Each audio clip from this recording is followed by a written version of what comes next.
In a world where dreams are made and fortunes are built, meet 10 extraordinary entrepreneurs. They are risk takers, innovators, and visionaries. They navigate the ever-changing landscape of business. Witness their triumphs and challenges as they strive to turn their ideas into a reality. Get ready for the thrilling journey into the world of the real entrepreneur.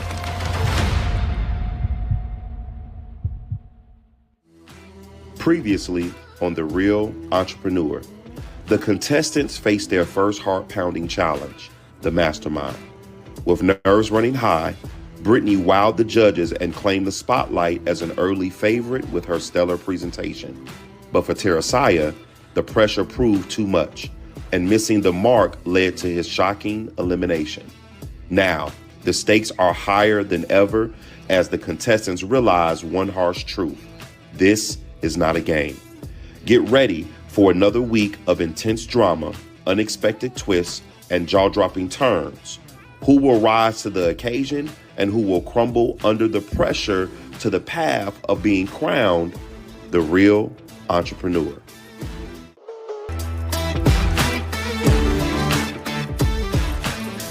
Entrepreneurs, congratulations, you have made it to Challenge 2. However, there was one of you who dominated the first challenge, and that entrepreneur was Brittany. Please step forward to receive your badge. Congratulations. Thank you. Do I step back? Yep. Entrepreneurs, I will not be introducing your next challenge. Your next entrepreneur will be making that decision for you. Her name is Pixie Lee. Hello, entrepreneurs. Hey, Miss Pixie. I'm Pixie Lee. I'm the owner of PO Publishing. I'm a 2-time best-selling author through Amazon. I've written 3 books of my own. I participated in 8 collaborations, and I've published 6 books, and I've got 3 coming down the pipeline today. Okay. Yes. So I guess you can tell your next challenge is a book challenge. Every entrepreneur needs a book. It solidifies you as the expert in your industry. So we're here to help you. Now I'm going to tell you exactly what I'm going to be looking for. I need to know what the main purpose of your book is. I need to know who your target audience is. Who are you speaking to? What is the key message that your reader needs to get after reading your book? I also need a title. Every good book got a great title. Go with your first mind. That's my tip to you. Then I need to know what's the main conflict or the main challenge in your story. I need to know what your plan is. Are you going to self-publish or are you going through traditional publishing? How will you market your book? How are you going to get it to the masses? And then lastly, I want to know what platforms you're using. All right? Okay. You've got 1 hour. All right. Awesome. Come on. Come on, Sally.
Unlock your potential.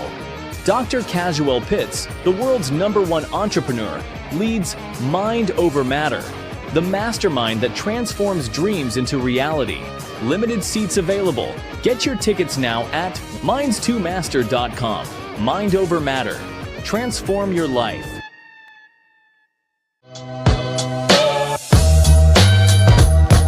I think I'm going to do good, okay? I'm going to embrace the feedback that I got from the judges for the last challenge. I'm going to work on my confidence, and I'm going to do all the things that they pretty much told me that I can do to improve my pitch and win the next challenge. Good evening, judges. My name is Chosen Jones, and today I will be presenting my new ebook, unpublished, called Money Mindset from Vision to Victory, a chosen path for inspiring entrepreneurs. From the ground up, I didn't just dream of success. I built a path through vision, hard work, and unshakable belief in myself. We want to focus mainly on small businesses and side hustlers that want independence. Starting and growing my business wasn't easy. I faced many financial challenges at first, personal hardships and moments of uncertainty. But instead of giving up, I built a money mindset, focused on investments, resilience, and turning obstacles into opportunity. It's always been about creating victories for everyone bold enough to believe in their dreams. Well, I appreciate you using your personal experience. That is how you grab your audience. You know, you want to make sure that they can identify with you. What I would say is when you're presenting, you want to make sure that you hit those points precise. Just go down the list. Use the same piece of paper that you gave us, just read it straight like that. That way we can follow you. We know exactly what you're saying. We know exactly what point you're trying to get across. Other than that, I think you did pretty good. And just slow down. Breathe. Okay, I apologize. I'm a little nervous. Thank you so much, Chosen, for your presentation of your book. One of the things that I would say is that I can tell that you are very passionate about you. You are your brand, because I noticed that you focus and you really hone in on yourself, and it's almost as if you are selling yourself. You know, you're selling your story, you're selling your background. One of the things that I would like to see, not only just from you, but from other entrepreneurs, when we talk about the target audience, to not just limit it to an age, but actually really dig into what that target audience looks like. Because everybody that ranges from the age of 18 to 40, or whatever the case may be, they still aren't your target audience. And so sometimes what I would tell people is it's better to build your target audience.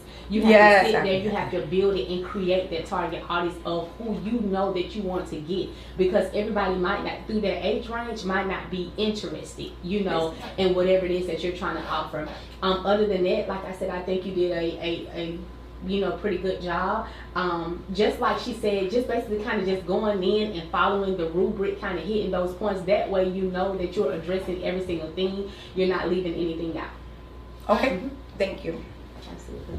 Thank you, Chosen. You did a phenomenal job in taking your feedback from earlier as well.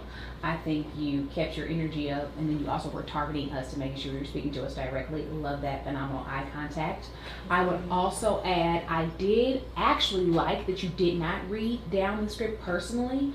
I would have made sure that you hit those points more heavily. I actually like that you told us our personal story and gave us that intimate truth about yourself, because this makes it more believable, because you are your brand. And because I will believe in you and I felt an emotional connection to you, then I would be more likely to actually pick up the book. So I do see where they pointed out you didn't hit all the points where we felt like we heard it, but since I knew to listen for them, I was aware of them. But if you're going to have a specific point that you're trying to like nail down, make sure you just repeat it and reiterate it, because you want those to be our selling points to take it home. So for this particular instance, we're your judges and we're listening for those things. So next time, make sure you're making sure you're repeating those points to make sure it sits home with us. Because right now, I sat with your story, which is great.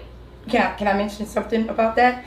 Being that, it's a new book, and I felt like people would buy it by me sharing my personal story and liking me. And in business, that's what I've experienced. People say, you know what, Chosen, I just like your personality. Let me try your stuff. And then they go and see if it works for them. And that is 1,000% correct. Okay. But at this particular instance, you're telling us about you as an entrepreneur. You're selling me your ability to grow as an entrepreneur. And as an entrepreneur, I have to hear these target things as an investor, as somebody that's not necessarily your book reader. I agree with the way you would actually market to a reader, but not how you would market to your judges. Know your target audience and tweak it just enough that we don't lose you, but you also don't lose us. Okay. Appreciate you. I appreciate you. Thank you. How I feel I did better. I think I really absorbed what the judges mentioned, that I can improve with the last challenge, with my confidence and, just engaging more with the judges and giving more eye contact. I would say that I love the challenge because it's taking me out of my comfort zone. And the one thing that the judge mentioned, she said, if you were just talking to, a few ladies on the street, then they would go and probably buy the book, but you're being judged. And in my life, I've been taught not to really pay attention to too much judgment. So I want to really be able to balance that, as an entrepreneur. I've already balanced on how to take the constructive criticism and build from it, learn from it.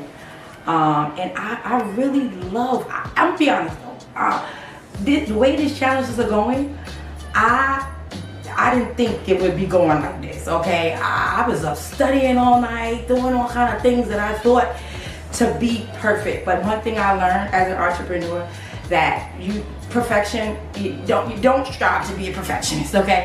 Just get out there, roll with it, and listen, I'm ready for the next challenge. So like I did for the first, I scaled myself. I would give myself an 8.5 because I took the feedback from the judges. Welcome, entrepreneurs. You have reached the judgment zone yet again. 3 of you have made a significant difference in phenomenal strides in growing as an entrepreneur, and 3 of you are on the bottom. So, before we get too far, we would like to present those top 3 with their encouragements.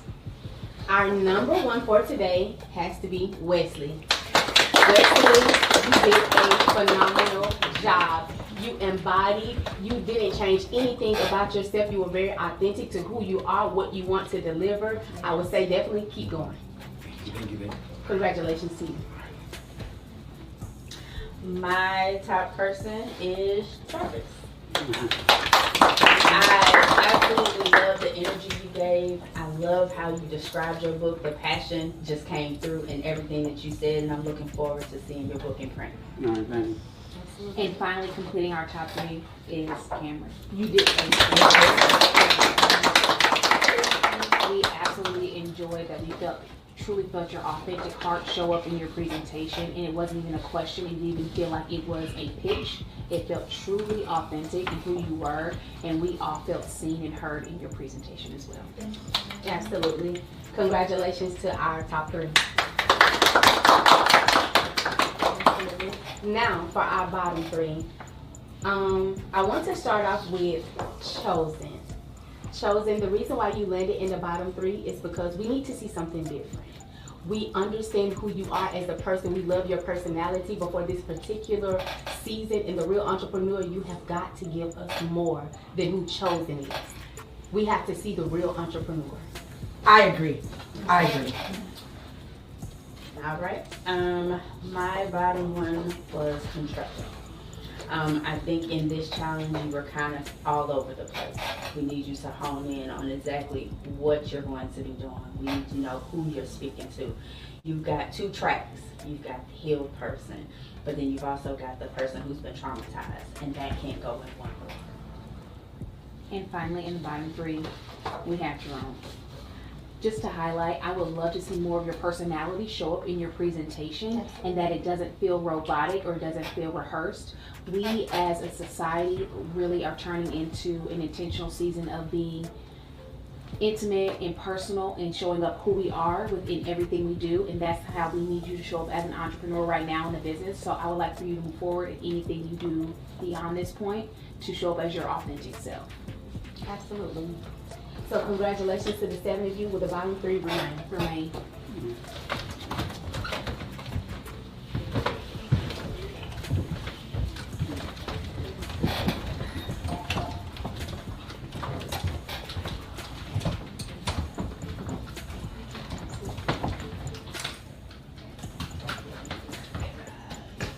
So after careful deliberation, the person that we decided to save is Jerome. We would like to see more from you. We need more personality. Your work ethic is awesome, but we need to see more of who Jerome is. We have no idea who you are. So bring that personality to life. It's well thought out. You have a plan. But having a plan when you're not ready for the mission is kind of a destructive thing, and you won't be able to go as far as you could potentially do, and you'll undercut yourself. Thank you. You're welcome. At this time, Controller and Chosen, Dr. Casual is going to give you the final verdict. Entrepreneurs, we have now reached the judgment zone for Challenge 2. Chosen, the judges critiqued you and said that you can show more. If you're saved this round, they're going to need you to show up and show out. Controller, the judges were not satisfied because you didn't deliver a clear message on which book, whether it was A or B. One of you will stay and one of you will go home. The entrepreneur that I dropped will go home, and the entrepreneur that I still have in my hand will stay. The entrepreneur that will go home is Do I pick it up? Chosen. You got another chance. My advice to you is to shape up and shape out. Controller, don't let this be your last. It won't. Make sure that you take the constructive critiquing, utilize it, and apply it to your business. Entrepreneurs, it's time to level up. Congratulations. You told me. All right. Be myself. That's Bring it. That's it.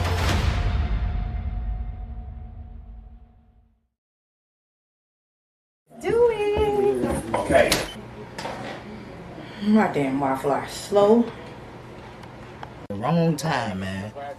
That's what I'm saying. Alright, I just need to know, I'm trying to figure out the number of promoters that we got in the database. You got an idea, or people that's in like promotion or production?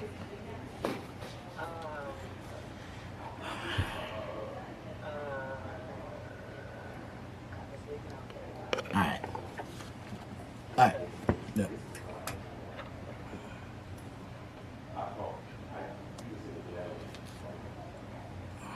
On you.